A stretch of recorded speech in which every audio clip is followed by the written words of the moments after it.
مسیح یسوع کے قادر اور جلالی نام میں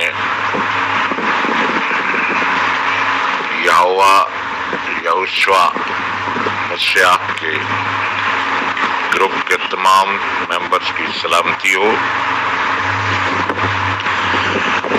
شیراز صاحب کے لیے خاص طور پر پاسٹر کامران کینت صاحب اور یہ جو وحید صاحب ہیں، پھر ایک اور ہیں وہ شاہد اقبال صاحب ہیں، اور یہ سلیم صاحب جو بھی ہیں، جتنے بھی ہیں سب کے لیے سلامتی کی ادنا خادم کم عقل کم علم جو ہے وہ سب کے لیے عمر کی درازی، صحت اور تندرستی، پیری اور سلامتی کی دعا کرتا ہوں، اور خدا باپ کے حضور منت کرتا ہوں کہ آسمان جو اس کا اچھا خزانہ ہے وہ سب پر کھولے، اور جن جن کے ذہنوں پہ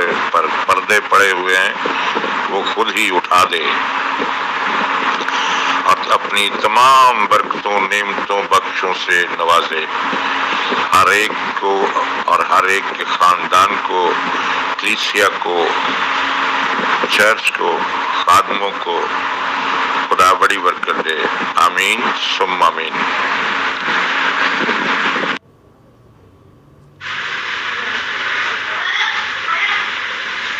جو سدا کے لیے پیدا ہوئے وہ روح سے پیدا ہوئے ہیں۔ اب ان باتوں کی سمجھ آپ کو اتنی دیر تک نہیں آ سکتی جب تک آپ روح سے پیدا نہیں ہوتے۔ آپ جسم میں پھنسے ہوئے ہیں، اس لیے جسم کی شریعت کے قانونوں کو ماننا ضروری سمجھتے ہیں، بس اتنی سی بات ہے۔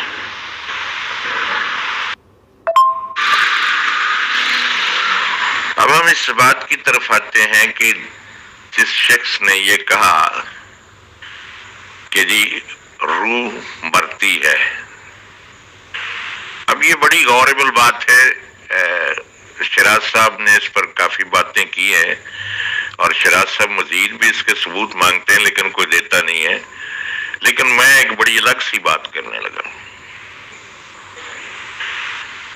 یہ وہ بھائی انیل صاحب ہی ہیں جنہوں نے کہا کہ جی میں تو اس بات کا یقین کرتا ہوں کہ روح مر جاتی ہے، اور دوسرا انہوں نے کہا شیراز صاحب سے کہ جی شیراز صاحب یہ باتیں جو میں کہہ رہا ہوں دنیا انہی باتوں کی بات کرے گی، دنیا اسی کو ہی مانے گی، آج نہیں تو کل آپ دیکھ لیں گے کہ ساری دنیا یہ کہے گی کہ روح مر جاتی ہے، روح مر جاتی ہے، روح مر جاتی ہے۔ یہ ایسا انہوں نے دعوے سے کہا ہے شیراز صاحب کو۔ میں حیران ہوں، بڑی دلیری کی بات ہے، لیکن اصل میں بات سمجھنے کی ہے۔ اب بات یہ ہے کہ جو ابلیس کی اولاد ہے وہ بہت زیادہ ہے، وہ نسل آدم سے زیادہ ہے، پہلی بات۔ دوسری بات، اب وہی نسل جو ہے ابلیس کی، وہی اس بات کا یقین کرتی ہے کہ روح مر جاتی ہے،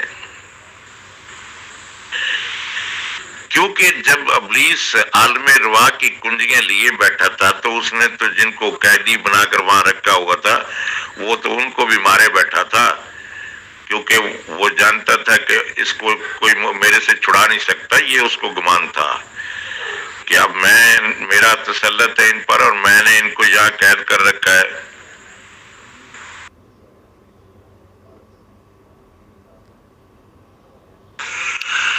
اب بات یہ ہے کہ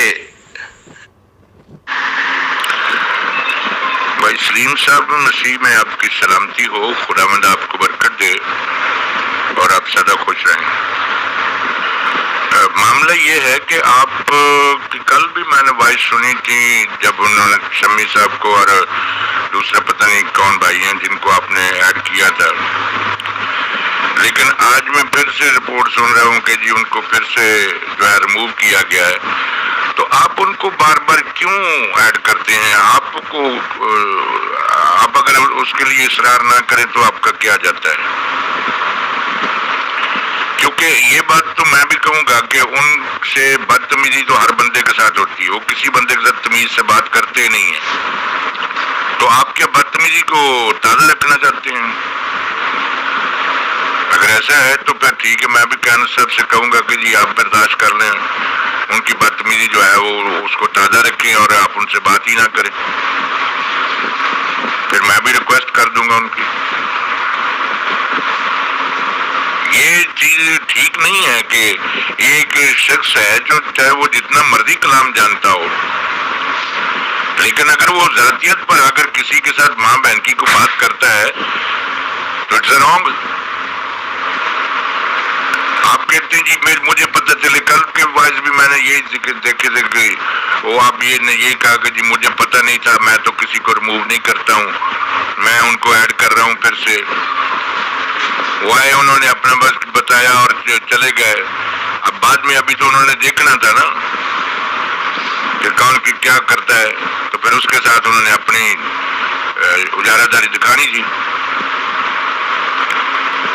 تو مجھے کسی سے کوئی مخالفت نہیں ہے، مجھے صرف اس بات سے ضرور مخالفت ہے کہ ذاتیات پر آ کر کسی کے ساتھ کوئی بات نہ کرے، خواہ وہ عورت ہو خواہ وہ مرد ہو. اس طرح گروپوں میں اگر بیٹھ کے ہم کر رہے ہیں تو ہم مسیحیت شو نہیں کر رہے، ہم کچھ اور ہی دکھا رہے ہیں دنیا کو. گروپ ہم نے بنائے اس لیے کہ شاید کسی کو کسی جگہ سے کوئی خیال آ جائے تو وہ بات آ جائے. ویسے تو میں نے گروپوں میں دیکھا کہ کسی کو خیال نہیں آتا ان باتوں کا. 7 سال گروپوں میں رہا ہوں تو 7 سال میں یہی دیکھا ہے. آخر کر تنگ آ کے خود سے پیچھے ہٹنا شروع ہو گیا اور ہٹتا ہٹتا ہٹ گیا ہوں. اب بہت کم بولتا ہوں، لیکن اب میں فزیکلی کام کرتا ہوں، کلیسیا میں کام کرتا ہوں. وہ میں کر رہا ہوں اور وہ میں شروع دن سے کر رہا ہوں جب سے خدا نے مجھے پکڑا ہے اور اس کام پر لگایا ہے. وہ میں اپنا کرتا ہوں اور اس کو کرنے کا کوئی فائدہ بھی ہو، اس سے روحیں زندگیاں بچتی ہیں. یہاں میں نے گروپوں میں تو کوئی زندگی بچتی نہیں دیکھی، یہاں تو میں نے زندگیاں بگڑتی دیکھی ہیں اور اسی طرح بگڑتی ہیں. ذرا سی کسی نے کوئی بات کر دی ذاتیات پہ، کسی نے کہہ دیا تو بس پھر ایسا بھڑکے کہ وہ نہیں پھر ماں دیکھی نہیں بہن دیکھی نہیں بیٹی دیکھی نہیں بیوی دیکھی کچھ نہیں دیکھا، شروع ہو گئے. تو یہ زندگیاں بنتی تو نہیں نظر آتی نا، پھر اس طرح سے بگڑتی ہیں. خداوند آپ کو برکت دے، آپ سدا خوش رہیں. آمین ثم آمین.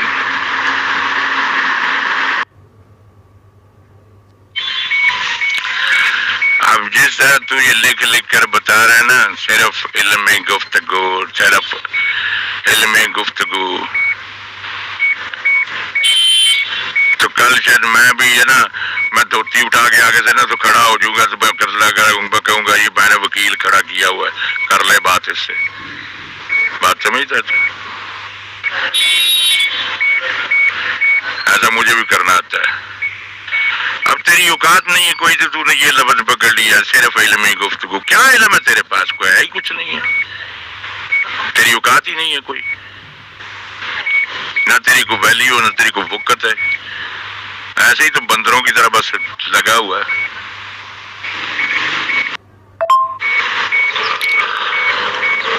جن خداؤں کی تو بات کرتا ہے نا،